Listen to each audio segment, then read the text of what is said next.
Brazilian midfielder Casemiro নামটা football দুনিয়ায় যতটা পরিচিত তার পেছনের গল্পটা ততটাই অবিশ্বাস্য। সারা জীবন ধরে সবাই ভুল নামে চিনেছে তাকে, আর মজার বিষয় তিনি নিজেই কখনো সেই ভুলটা ঠিক করেননি, কারণ এক অদ্ভুত কুসংস্কার। সাও পাউলো ক্লাবে এক ম্যাচে জার্সিতে ভুল বানানে লেখা হয় তার নাম, আর সেদিনই তিনি খেলেন দুর্দান্ত।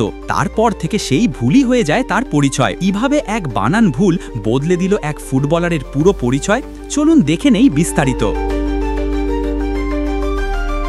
ফুটবল মাঠে বল পায়ে যতটা নির্ভরযোগ্য, নিজের নাম নিয়ে ঠিক ততটাই অদ্ভুত এক গল্পের নায়ক ক্যাসেমিরো। এই ব্রাজিলিয়ান মিডফিল্ডার সম্প্রতি প্রকাশ করেছেন এমন এক তথ্য যা শুনে অবাক হয়েছে গোটা ফুটবল বিশ্ব। সারা জীবন ধরে সবাই তার নাম ভুল উচ্চারণ ও ভুল বানানে লিখেছে। ইতালির সংবাদ মাধ্যম লা রিপাবলিকাকে দেওয়া এক সাক্ষাৎকারে ম্যানচেস্টার ইউনাইটেডের এই তারকা বলেন, সবাই আমাকে ক্যাসেমিরো বলে ডাকে, কিন্তু আমার আসল নাম আসলে কাসেমিরো। এই ভুলের সূচনা হয় তার শৈশবের ক্লাব সাও পাউলোতে।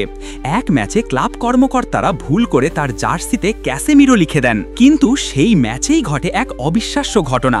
দুর্দান্ত খেলেন তরুণ কাসেমিরো।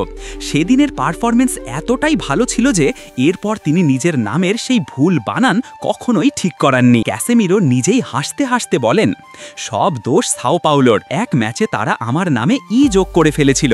আমি সেই ম্যাচে খুব ভালো খেলেছিলাম। তারপর ভাবলাম আর নাম বদলানোর দরকার কি, যতক্ষণ ভাগ্য ভালো যাচ্ছে ততক্ষণ এটা থাকুক। এই ঘটনাটি যেন হয়ে যায় তার সৌভাগ্যের প্রতীক। কুসংস্কারে বিশ্বাসী ক্যাসেমিরো জানান, আমি খুব কুসংস্কারগ্রস্ত মানুষ। আমি ক্লাবকে বলেছিলাম এটা ঠিক করার দরকার নেই, সব ঠিকই চলছে। ভুলটা ছিল এক ম্যাচে, কিন্তু এখন আমি সেটা সারা জীবন বয়ে বেড়াবো। 2002 থেকে 2010 সাল পর্যন্ত সাও পাউলোর যুব দলে খেলার পর মূল দলে জায়গা করেন তিনি। 13 সাল পর্যন্ত ক্লাবটির হয়ে 92 ম্যাচে 9 গোল করেন।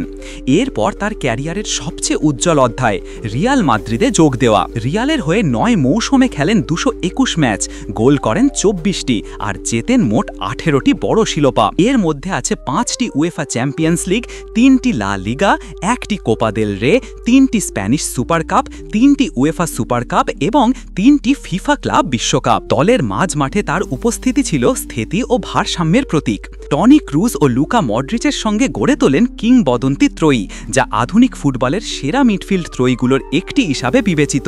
2022 সালে ক্যাসেমিরো নতুন চ্যালেঞ্জ হিসাবে যোগ দেন ইংলিশ জায়ান্ট ম্যানচেস্টার ইউনাইটেডে। এখন পর্যন্ত ইউনাইটেডের জার্সিতে খেলেছেন 82 ম্যাচ, গোল করেছেন 7টি। ক্লাবের পাশাপাশি ব্রাজিল জাতীয় দলের হয়েও তিনি সমান গুরুত্বপূর্ণ। এখন পর্যন্ত 78 ম্যাচে 7 গোল। তবে মাঠে যত অর্জনই থাকুক, ভক্তদের কাছে ক্যাসেমিরো নামটাই পরিচিত হয়ে গেছে তার প্রতীকে পরিণত হয়ে। আজও সেই নামেই পরিচিত সারা বিশ্বে, যে নাম আসলে এক ভুল, কিন্তু সেই ভুলই তার সৌভাগ্যের ইতিহাস। এক অর্থে ক্যাসেমিরোর গল্প ফুটবল দুনিয়ার এক মজার বাস্তবতা, যেখানে এক অক্ষরের ভুল বানান হয়ে যায় ব্যক্তিগত লাকি চার্ম, আর সেই ভুলের মধ্যেই জন্ম নেয় এক কিংবদন্তির পরিচয়। ভুল বানানের সেই ক্যাসেমিরো নামেই এখন তিনি 5 বারের ইউরোপীয় চ্যাম্পিয়ন, বিশ্ব ফুটবলের অন্যতম সেরা মিডফিল্ডার, আর ভক্তদের কাছে চিরপরিচিত এক নাম, ক্যাসেমিরো।